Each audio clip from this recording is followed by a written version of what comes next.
Hello ভাই, আশা করি ভালো আছেন। আলহামদুলিল্লাহ আমি ভালো আছি। আজকে নিয়ে আসলাম আবারও একটি ভিডিও নিয়ে। ভিডিওটির নামটি হচ্ছে কক্সবাজার জেলার নামকরণের সংক্ষিপ্ত ইতিহাস।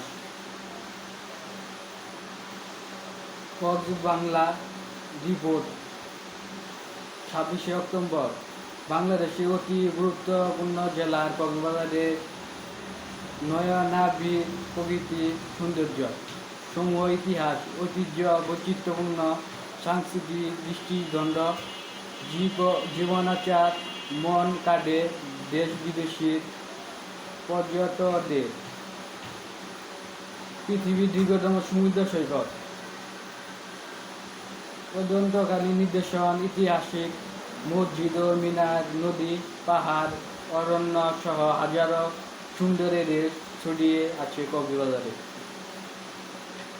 বাংলাদেশের প্রতিটি জেলা নামকরণের সঙ্গে রয়েছে ঐতিহ্যপূর্ণ ইতিহাস। এসব ঘটনার ভ্রমণ উৎসর মনকে আকর্ষণ করে। তাই নতুন করে জানানো হচ্ছে কক্সবাজার জেলার নামকরণের সংক্ষিপ্ত ইতিহাস। সারি সারি ঝাউন বন, জালুর নরম বিছানা, সামনে বিশাল সমুদ্র, এই নিয়ে মনোরম কক্সবাজার। নীল জল রাশি ও গজের মনোমুগ্ধতার সমুদ্র সৈকতের নাম কক্সবাজার। এটি বিশ্বের বৃহত্তম সমুদ্র সৈকত। এ জেলার উপর দিয়ে রয়ে গেছে মাতামুহুরী, বাঘখালী, রেডিও, কোহেলি ও নাথ নদী। পর্যটন, বনজ সম্পদ, মিশর, শুটকি মাছ, শামুক, ঝিনুক ও চিলিকা বালুর জন্য কক্সবাজার বরাবরই ভ্রমণ বিলাসী পর্যটনের কাছে অন্যতম আকর্ষণ। কক্সবাজারের প্রাচীন নাম কালকি।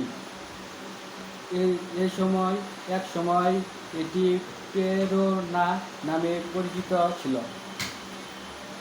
প্রেরণা শব্দের অর্থ হলুদ ফুল। অতীতের বিশ্ব কক্সবাজারের আশেপাশে এলাকা হলুদ ফুলে ঝলমল করত। আধুনিক কক্সবাজারের নামকরণ হচ্ছে ইস্ট ইন্ডিয়া কোম্পানির কর্মকর্তা ক্যাপ্টেন হিরার কক্সের নামানুসারে। তিনি এখানে একটি বাজার প্রতিষ্ঠান করেন।